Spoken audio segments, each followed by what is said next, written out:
গল টেস্টের আগে ভারতের স্কোয়াডে একটা নাম হঠাৎই আলো কেড়ে নিল, সরফরাজ খান। তবে এই প্রত্যাবর্তনের সুতো ধরে টান দিলে বেরিয়ে আসে দুটো গল্প, একটা মাঠের ভেতরের আর একটা মাঠের বাইরের। আর দুটো মিলেই তৈরি হয়েছে এই ফেরার আসল চিত্রনাট্য।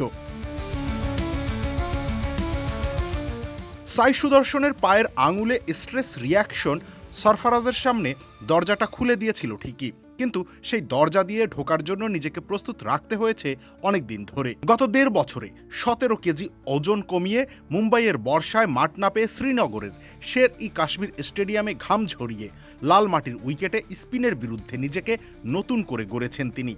শ্রীলঙ্কায় স্পিন বান্ধব উইকেট প্রত্যাশিত থাকায় নির্বাচকদের হিসেবেও তাই এগিয়ে গেছেন সরফরাজ, ঋতুরাজ গায়কোয়াড় কিংবা শেখ রাশিদদের প্রতিদ্বন্দ্বিতা পেছনে ফেলেই। কিন্তু ফিটনেস আর ঘরোয়া প্রস্তুতির এই গল্পের পাশে আরেকটা ছবি না আঁকলে সরফরাজের প্রত্যাবর্তন অসম্পূর্ণ থেকে যায়।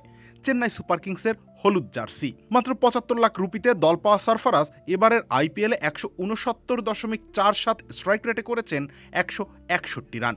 আরসিবির বিপক্ষে ২৫ বলে ৫০ আর পাঞ্জাব কিংসের বিপক্ষে ১২ বলে ৩২। যেন প্রতিটি বলেই বলে দিচ্ছিলেন তিনি সুযোগের অপেক্ষায় বসে থাকা কেউ নন। চেন্নাইয়ের এই গল্প নতুন নয়। ২০০৮ সালে জাতীয় দল থেকে ছিটকে পড়া সুরেশ রায়না চেন্নাইয়ের হয়ে ১৪২.৭১ স্ট্রাইক রেটে ৪২১ রান করে আত্মবিশ্বাস ফিরে পেয়েছিলেন। তারপর ফিরেছিলেন ভারতের সাদা বলের দলে। পিঠের চোটে ক্যারিয়ারের প্রায় শেষ হয়ে যাওয়া লক্ষ্মীপতি বালাজির বোলিং অ্যাকশন বদলে চেন্নাইয়ের জার্সিতে গড়েছিলেন আইপিএলের প্রথম হ্যাটট্রিক।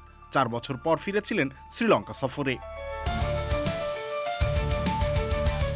আশিস নেহরা ৩৬ বছর বয়সে চোটে ভাঙাচোরা শরীর নিয়ে ২০১৫ সালে ১৮.৫৪ গড়ে ২২ উইকেট নিয়ে ফিরেছিলেন টি-২০ দলে। তারপর অস্ট্রেলিয়ার মাটিতে জিতেছিলেন সিরিজ। আম্বাতি রাইডু, আজিঙ্কা রাহানে, শিভাম দুবে প্রত্যেকের গল্পে একই সুর। এমনকি ২০২৫ সালে অবিকৃত থেকে যাওয়া দক্ষিণ আফ্রিকার দেওয়াল ব্রেভিজও চেন্নাইয়ের ছোঁয়ায় ১৮০ স্ট্রাইক রেটে ফিরে পেয়েছিলেন হারানো ছন্দ। চেন্নাইয়ের এই রহস্য তাই জাদুর নয়, বিশ্বাসের। যে ক্রিকেটারের মূল্য প্রশ্নবিদ্ধ হয়ে পড়ে তাকে একটা নির্দিষ্ট ভূমিকায় দাঁড় করিয়ে দেওয়া, তারপর পারফরমেন্সকেই বাকি গল্পটা লিখতে দেওয়া, এই সূত্রেই একের পর এক ক্যারিয়ার নতুন জীবন পেয়েছে হলুদ জার্সিতে। সরফরাজের টেস্ট প্রত্যাবর্তন তাই এই দীর্ঘযাত্রার শেষ বিন্দু নয়। প্রশ্ন থেকেই যায় চেন্নাইয়ের এই কামব্যাক কারখানায় পরের নামটা কার হবে। রবিউল ইসলাম রানী, খেলা ৭১।